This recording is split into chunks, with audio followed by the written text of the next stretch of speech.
Math solutions for everyone. Good morning. Determinant और matrices, इनके base पर और एक प्रॉब्लम लास्ट लेक्चर में जिस टाइप में देखा था उसी टाइप में. Find the value of determinant and find the minors and cofactors of each element of determinant. आपको वैल्यू भी फाइंड करनी है और आपको माइनर्स और कोफैक्टर्स भी फाइंड करने हैं. अभी माइनर्स के बाद जो कोफैक्टर्स आते हैं उन्हीं कोफैक्टर्स का ही हमें मैट्रिसेस में यूज करना होता है. अभी इन माइनर्स और कोफैक्टर्स का डिटर्मिनेंट में प्रॉपर यूज नहीं है, मगर कहां पर होगा? मैट्रिसेस में. इसलिए हमें मैट्रिसेस अच्छे से समझने के लिए आपको इस डिटर्मिनेंट में माइनर्स और कोफैक्टर्स, जब मैंने स्टार्ट किया था लेक्चर तो आपको कहा था कि डिटर्मिनेंट हमें 10th से आया है और आया भी है आपको 10th से. ये स्टेप बाय स्टेप हम आगे जा रहे हैं. बहुत ही इजी होता है, सभी बातें आपको इजीली समझ में आती है, मगर आपने 10th में जो देखा था वो 2/2 में था. अब हमने 11th में देखा है इस लेक्चर में, यानी इस चैप्टर में, तो 3/3 में जा रहे हैं हम और गए हैं. और उस टाइप के बहुत सारे प्रॉब्लम्स भी हमने देखे हैं और आप भी देखते रहिए. अलग अलग बुक्स में आप सर्च करिए, उस वहां के जो डिटर्मिनेंट के बेस पे प्रॉब्लम्स है वो भी आप सेल्फ में कर दीजिए. अगर वो प्रॉब्लम्स आपको नहीं आते हैं तो आप मुझे कमेंट में लिख सकते हो, मैं उस पर भी एक सीधा अलग से लेक्चर ले लूंगा. मगर आपको सेल्फ वर्क में बहुत सारे टाइप्स के प्रॉब्लम्स करने पड़ेंगे. जब आप वैरायटी में प्रॉब्लम्स करेंगे, वैरायटी यानी number of varieties, 10 problems, 20 problems, 100 problems, जितने भी आप ज्यादा से ज्यादा प्रॉब्लम्स करते रहेंगे उतना ही आपका विजुअलाइजेशन क्लियर होता जाएगा. इसमें तो दिक्कत नहीं होनी चाहिए कि आपको ये नहीं आना है, आपको आएगा ही, मगर हर टाइप का प्रॉब्लम आपको सॉल्व करना होगा. और ये तो बहुत सिंपल है. एक बार आपके सामने अगर कंसेप्ट आती है तो उसी कंसेप्ट को लेकर हम 1 या 2 दिन तो लेक्चर लेते हैं. कल हमने कोफैक्टर समझ लिया था, तो आज हम कोफैक्टर के लिए ही लेक्चर ले रहे हैं. तो चलो, प्रॉब्लम तो मैं फिर से नहीं लिखूंगा, हाँ रिवाइज करना है तो कर देता हूं. वैल्यू फाइंड करनी है, माइनस और कोफैक्टर्स फाइंड करने हैं. माइनस और कोफैक्टर्स किसके फाइंड करेंगे आप? तो डिटर्मिनेंट के एलिमेंट्स की. ओके, तो सीधे सीधे हम डिटर्मिनेंट लिख लेते हैं. एक डिटर्मिनेंट इक्वल टू, हाँ एक प्रॉब्लम जो है वो ले लेते हैं. हाँ ठीक है, ये लेंगे 1 1 1 8 3 1 -4 -1 1. सिंपल प्रॉब्लम है. इसमें आपको कितनी बातें ध्यान में लेनी है? नंबर 1 वैल्यू फाइंड करनी है, नंबर 2 माइनर्स फाइंड करने हैं और नंबर 3 में आपको कोफैक्टर्स फाइंड करने हैं. तो माइनर जब आप फाइंड करते हो उसी वक्त हम कोफैक्टर भी फाइंड कर लेंगे इस लेक्चर में. तो फर्स्ट आपको वैल्यू फाइंड करनी है डिटर्मिनेंट की. तो मैं डिटर्मिनेंट की वैल्यू, आप किसी भी रो का यूज कर सकते हो. अभी इस वक्त हम 3rd रो का यूज करेंगे, चलेगा? 3rd रो के हिसाब से हम इस डिटर्मिनेंट की वैल्यू फाइंड करेंगे। चलो हम फर्स्ट से भी कर लेते हैं और थर्ड से भी कर लेते हैं, दोनों टाइप में कर लेते हैं। आपको समझ आ जाएगा कि डिटर्मिनेंट की वैल्यू अलग नहीं आएगी। ये जो है वो first row, along first row के हिसाब से आपको मालूम है डिटर्मिनेंट की वैल्यू 1। डिटर्मिनेंट ऑफ, इसके लिए आप 4 एलिमेंट्स देखते हो, 3 1 -1 1। सिंपल आपके लिए है ये। अब ये जो 1 है वो कौन से प्लेस का है? 1 प्लेस का है। तो 1 + 1 किए बगैर आप सोचेंगे नहीं। -1 to the power 2 यानी +1 लेंगे। तो इसलिए मैंने यहां पर जो साइन है वो सेम साइन ले लिया। अब इसके लिए -1 to the power 1 + 2 प्लेस का है तो -1 लेना होगा, ये आपको मालूम है। तो इसको मैं +1 नहीं लिखूंगा, माइनस लिखूंगा, माइनस ऑफ +1। तो +1 लिखने की जरूरत नहीं, इसलिए सिर्फ 1। और इसके लिए जो 4 एलिमेंट्स आप देख रहे हो, पहला रो और इस कॉलम को छोड़ के 8 1 -4 1, इनका ही आप यूज करेंगे। और उसके बाद इसको देखेंगे तो -1 to the power 1 + 3, 3 एलिमेंट है, 3 प्लेस का। तो 1 + 3 4 होता है, -1 to the power +1 यानी सेम साइन, +1 ही यूज किया जाएगा। और इसके लिए आप इस रो और इस कॉलम के बगैर इन 4 एलिमेंट्स का डिटर्मिनेंट लेंगे, 8 3 -4 -1। सिंपल है आपके लिए, मगर आप जितना भी इसको अच्छे से देखेंगे, देखना जरूरी है, जितना आप इसको अच्छे से देखेंगे उतनी ये बात आपके अच्छे से माइंड में सेट हो जाएगी। कुछ भी देखते रहते हो आप, कुछ भी नहीं देखना है, सिर्फ अभी जो बात है वही देखनी है आपको। इधर उधर भी देखते आप, अभी बैठे होंगे लेक्चर देखते, फिर भी इधर देखते होंगे, इधर देखते होंगे, नजदीक आवाज आती होंगे तो उनकी तरफ बोलते होंगे। ये सब नहीं करना है आपको सिर्फ यहाँ पर कंसंट्रेट करना है। और एक बार कर दीजिए अच्छे से कंसंट्रेट, हो जाएगा, इसमें कुछ दिक्कत नहीं आएगी आपको। ओके, चलो तो इसमें आप क्या करेंगे, आप डिटर्मिनेंट की वैल्यू फाइंड करने के लिए 1 first cross multiplication 3 minus second cross multiplication -1 3 minus of -1 मैं सीधे लिख देता हूं, 3 प्लस हो जाएगा, ये 3 + 1 4 यानी 1 ऑफ 4।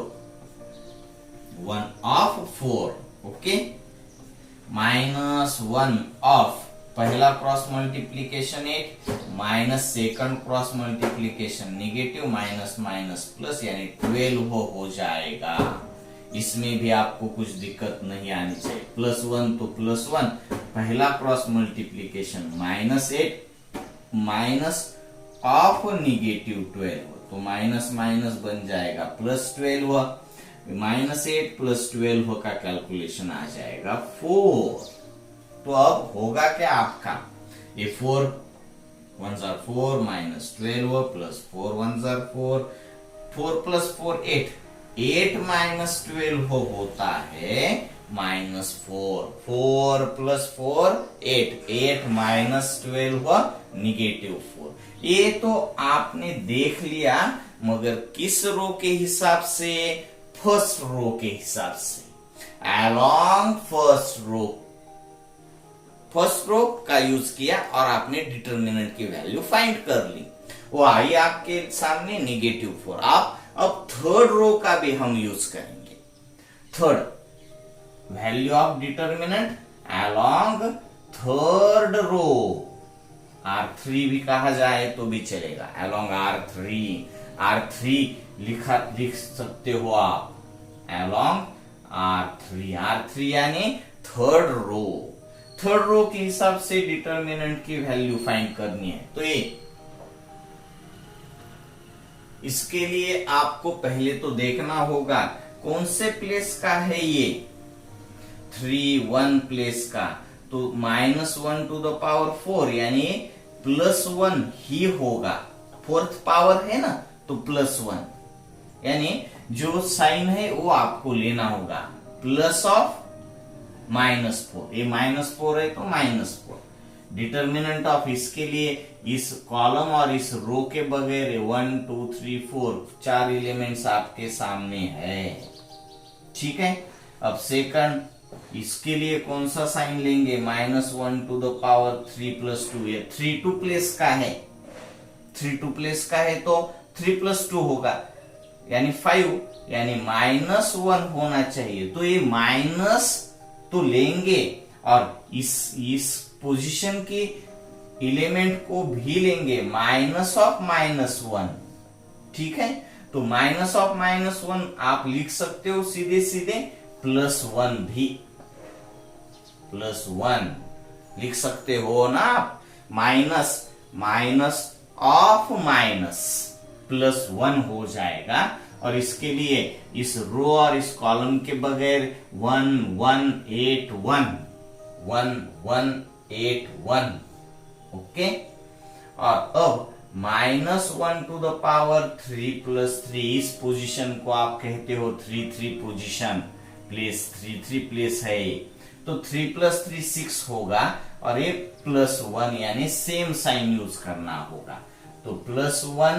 और डिटर्मिनेंट ऑफ इसके लिए आपको पोजीशन में मालूम होगा 1 1 8 3। हम क्या कर रहे हैं, उसी डिटर्मिनेंट की वैल्यू फाइंड कर रहे हैं, मगर थर्ड रो के अलोंग थर्ड रो।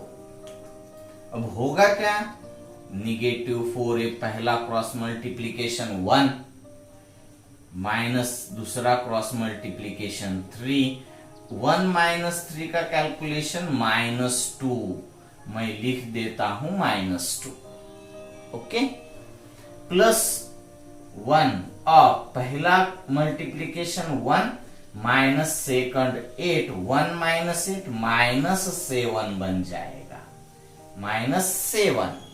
इसमें भी आपको कुछ दिक्कत नहीं आनी चाहिए। +1 ऑफ पहला cross multiplication 3 minus second cross multiplication 8, 3 - 8 बनता है 5, तो होगा -5।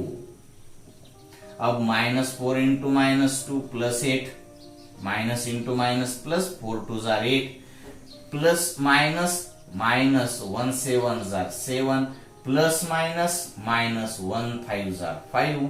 अब ये 8 माइनस 7 माइनस 5, 8 माइनस 7 होगा 1, 1 माइनस 5 होगा -4, -4।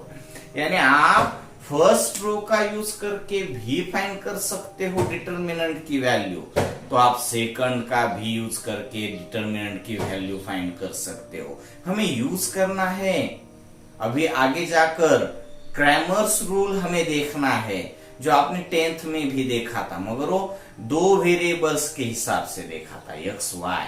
अभी आपको 3 वेरिएबल्स x y z इन 3 वेरिएबल्स के हिसाब से देखना होगा क्रैमर्स रूल, ठीक है। तो अभी तो मैंने आपको क्या बताया है, डिटर्मिनेंट की वैल्यू, और वो कितने टाइप में हमने फाइंड कर ली है, तो अलोंग फर्स्ट रो के हिसाब से देखी और सेकंड रो के हिसाब से भी, थर्ड रो के हिसाब से भी देखी। दोनों का आंसर एक आता है। क्यों एक आता है? क्योंकि डिटर्मिनेंट तो सेम है ना। आप फर्स्ट रो के अलोंग फाइंड करिए या फिर आप सेकंड रो का यूज करके डिटर्मिनेंट की वैल्यू फाइंड करिए, या फिर आप थर्ड रो, या फिर आप फर्स्ट कॉलम, सेकंड कॉलम या थर्ड कॉलम किसी का भी यूज कर सकते हो। यानी आप 6 तरीके से डिटर्मिनेंट की वैल्यू फाइंड कर सकते हो। और अब इसके आगे जाना है हमें माइनस और कोफैक्टर्स फाइंड करने हैं हमें। तो ये पहले वाला पार्ट हो गया, दोनों टाइप में हमने डिटर्मिनेंट की वैल्यू देख ली और वो सेम ही होगी, अलग अलग तो आने वाली थी ही नहीं। आप एक तरीके से भी कर सकते हो, सेकंड रो के हिसाब से आप करके देख लीजिए, या फिर फर्स्ट कॉलम के हिसाब से भी करके देख लीजिए। आपकी सिर्फ कैलकुलेशन आपका सही होना चाहिए, गलत नहीं होना चाहिए, तभी आपका आंसर सही आ जाएगा। ओके, तो सेकंड है, सेकंड में हम देखेंगे पहला माइनर ऑफ 1 1।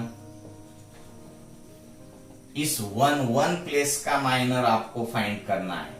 इसके लिए आप इस रो और इस कॉलम के बगैर 3 1 -1 1 3 1 -1 1 यानी first cross multiplication 3 minus of second cross multiplication -1, तो माइनस माइनस प्लस 3 + 1 4। सिंपल आप सिर्फ लिख दीजिए। और अब आपको माइनर ऑफ 1 1 मालूम है, तो आप कोफैक्टर ऑफ 1 1 फाइंड कर सकते हो। ये होगा क्या, -1 to the power 1 + 1 into minor of 1 1, 1 + 1 second power यानी स्क्वायर, -1 का स्क्वायर होगा 1, और ये 1 मैं ब्रैकेट में ही लिखता हूं, इंटू माइनर ऑफ 1 1 की वैल्यू 4, तो ये हो जाएगा 4 1s are 4, यानी आपका कोफैक्टर ऑफ 1 1। इस प्लेस का माइनर भी आपको मालूम है, वो 4 है, और इस प्लेस का कोफैक्टर क्या है, 4 ही है। चलो सेकंड, माइनर ऑफ 1 2 1 2, यानी इस प्लेस के लिए आप देखेंगे तो 8 1 -4 1 8 1 -4 1 8 माइनस -4 माइनस माइनस प्लस 8 + 4 12 हुआ। 12 हुआ है आपका 1 2 प्लेस का माइनर, माइनर ऑफ 1 2, यानी 1 2 प्लेस का माइनर क्या है आपका 12 है।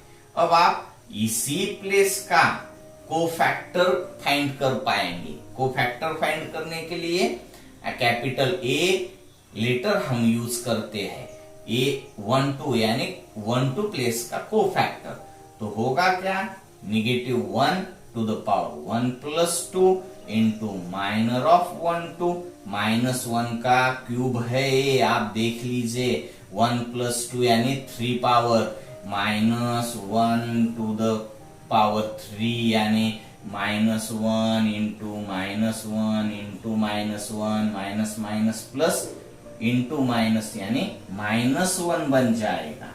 तो -1 इंटू 12, 1 2 प्लेस का माइनर आपने फाइंड कर रखा है, वो 12 लिख दिया, तो आपका 1 2 प्लेस का कोफैक्टर आपके सामने है। क्या है वो, -12। अब आप थर्ड फाइंड कर सकते हो, माइनर ऑफ 1 3 1 3। इस प्लेस का माइनर फाइंड करने के लिए इस रो और इस कॉलम के बगैर जो एलिमेंट्स बचते हैं वो आपके सामने है, 8 3 -4 -1, first cross multiplication -8 minus second cross multiplication -12, यानी माइनस माइनस होगा प्लस, -8 + 12, इसका कैलकुलेशन आता है 4, जो कि आपने अभी ये तीनों भी आपने फाइंड कर लिए थे माइनस, कहां पे, हाँ डिटर्मिनेंट की वैल्यू फाइंड करते वक्त आपने देखा था, तो ये होगा आपका 4। और इसी प्लेस का आपको फैक्टर फाइंड कर सकते हो, -1 to the power 1 + 3 देख लीजिए, और इंटू माइनर ऑफ 1 3, -1 का 4th पावर है, 4th पावर क्या होगा, -1 into -1 into -1 into -1 minus minus plus minus minus plus, simple है, ठीक है ना। तो होगा क्या, 1 1 इंटू माइनर ऑफ 1 3 है 4, तो मैं 4 ही लिख देता हूं, और इसका यानी कोफैक्टर आपको मिल जाएगा 4। ये होगा आपका फोर्थ, थर्ड के बाद फोर्थ देखेंगे तो इस प्लेस का माइनर ऑफ 2 1, इस प्लेस का माइनर फाइंड करने के लिए इस रो और इस कॉलम के बगैर 1 1 माइनस 1 1 1 1 माइनस 1 1, पहला क्रॉस मल्टीप्लीकेशन 1 माइनस दूसरा cross multiplication -1, minus of minus plus 1 plus 1 2 आता है। सिंपल, बहुत ही सिंपल। और इसी प्लेस का कोफैक्टर के लिए -1 to the power 2 plus 1 row plus column into उसी प्लेस का कोफैक्ट माइनर लेंगे हम। -1 का क्यूब है तो ये -1 और इनटू माइनर ऑफ 2 1 2 है तो ये होगा आपका -1 इंटू 2 -2, यानी 2 1 प्लेस का कोफैक्टर आपके सामने है -2। सिंपल है ना। फिफ्थ, माइनर ऑफ 2 2, इस प्लेस का माइनर। अब इस रो और इस कॉलम के बगैर 1 1 -4 1 1 1 -4 1, पहला cross multiplication 1 minus second cross multiplication -4 minus plus 4 बन जाएगा। 1 प्लस 4 5 होगा। 5 माइनर ऑफ 2 2 क्या है? 5 है। इसी प्लेस का आप कोफैक्टर भी फाइंड करते हो, तभी जब आपको माइनर मालूम है तभी आप कोफैक्टर फाइंड करते हो। कोफैक्टर होगा क्या? -1 to the power 2 plus 2 into minor of 2 2 -1 to the power 4 2 plus 2 यानी फोर्थ पावर।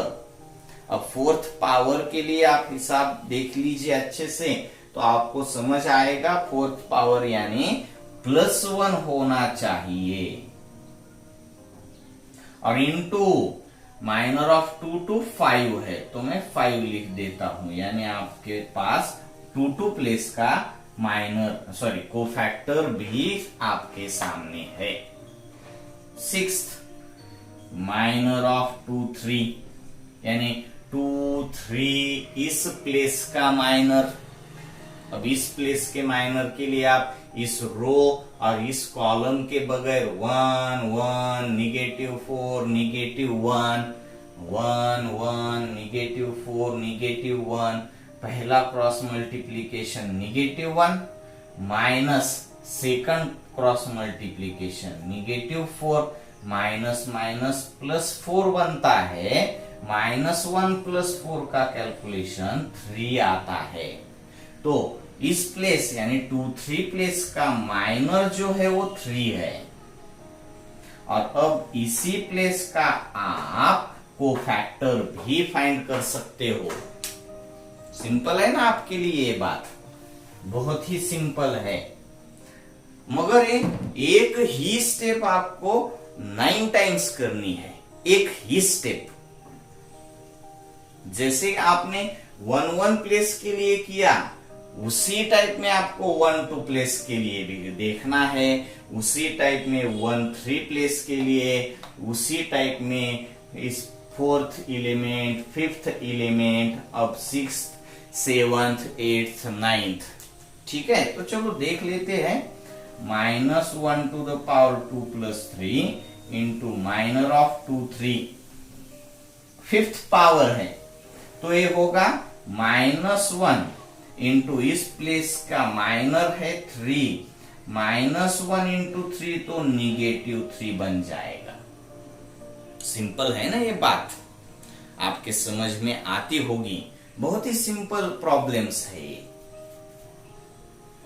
ठीक है, अब 7th में देख लीजिए, यानी 7th 8th और 9th। अभी तो हमारे पास 3 3 1 प्लेस है। इस प्लेस के लिए इस रो और इस कॉलम के बगैर 1 1 3 1 1 माइनस 3 होगा -2। अब इसी फैक्टर का कोफैक्टर, इसी एलिमेंट, इसी प्लेस का cofactor -1 to the power 3 plus 1 into minor of 3 1, fourth power यानी +1 इंटू ये तो आपका 3 1 प्लेस का माइनर -2 है, तो ये -2 ही होगा। अब 8th प्लेस देख लीजिए आप, यानी माइनर ऑफ 3 2 यानी इस प्लेस के लिए इस रो और इस कॉलम के बगैर 1 1 8 1 1 1 जार 1 -8 1 जार 8, 1 - 8 होगा क्या? -7। मैं यहीं पर देख रहा हूं, 1 1 जार 1 -8 1 जार 8, 1 -8 -7। अब होगा इसी एलिमेंट का कोफैक्टर A32 होगा क्या? -1 to the power 3 plus 2 into minor of 3 2। अब 5th पावर है तो -1 होना चाहिए, और इंटू माइनर ऑफ 3 2 है -7, माइनस माइनस प्लस 7 1 जार 7, यानी 3 2 प्लेस का कोफैक्टर 7 आता है। आपको सिर्फ मैं इसलिए बता रहा हूं कि आपको कुछ इसमें दिक्कत नहीं रहनी चाहिए। हाँ, कैलकुलेशन तो आपको ही करना होगा, स्टेप नहीं चेंज होगी, जो एक बार किया वही आपको दोहराना है 9 टाइम्स तक, यानी 9th एलिमेंट तक। अभी 9th एलिमेंट है आपका माइनर ऑफ 3 3। इस प्लेस का माइनर फाइंड करने के लिए 3 -8 -5, और इसी का cofactor -1 to the power 3 plus 3 row plus column into minor of 3 3, तो 6th पावर यानी +1 होगा, और इंटू माइनर ऑफ 3 3 -5, तो कोफैक्टर ऑफ 3 3 भी -5 ही है। अब ये सिंपल प्रॉब्लम्स है, आपको सिर्फ क्या करना है, इसी टाइप्स के अलग अलग प्रॉब्लम्स आपको सर्च करने होंगे और सॉल्व करने होंगे, क्योंकि आपको अगर ये बात अच्छे से आती है तभी आप इसका यूज कर पाएंगे मैट्रिसेस में। मैट्रिसेस में कोफैक्टर बहुत जरूरी एलिमेंट होता है। एलिमेंट उसका माइनर और माइनर के हिसाब से ही कोफैक्टर फाइंड किया जाता है, और कोफैक्टर का ही हमें यूज करना होगा। कोफैक्टर तो एक पार्ट होगा मैट्रिसेस में जाकर, मगर उसके साथ अलग अलग दूसरी बातें भी हमें समझनी होगी। इसलिए आप इस कोफैक्टर को अच्छे से समझ लीजिए, और समझना ही काफी नहीं है, इसको समझने के बाद आप अलग अलग वैरायटीज में प्रॉब्लम सॉल्व करते रहिए। ठीक है, ये तो आपको आ जाएगा, इसमें कुछ दिक्कत नहीं आनी चाहिए। अगर इसमें कुछ दिक्कत है भी, मैं तो आपके लिए प्रॉब्लम नहीं दे रहा हूं, आप सेल्फ में कर दीजिए। ओके, दिक्कत रहनी नहीं चाहिए। तो अब नेक्स्ट लेक्चर में हम क्या देखेंगे, क्रैमर्स रूल के बेस पर कुछ प्रॉब्लम्स मैं रिवाइज करूंगा। 10th का एक प्रॉब्लम और 10th में जो आपने देखा था उसको एक बार रिवाइज करूंगा, जो कि 2/2 में होगा, और हम उसके आगे जाएंगे 3/3 में क्रैमर्स रूल का यूज करने के लिए। ओके, बहुत ही सिंपल प्रॉब्लम्स होंगे ये भी, मगर आपको रिवीजन हर टाइम करती रहनी चाहिए। जितना आप इसको रिवाइज करते जाएंगे उतना ही आपका दिल इसमें इस मैथमेटिक्स पर बैठ जाएगा, और जितना भी आप मैथमेटिक्स को लाइक करने लगेंगे उतना ही आप उसको इंटरेस्टली लेने लगेंगे। ओके, चलो बाय, हम नेक्स्ट लेक्चर में मिलते हैं।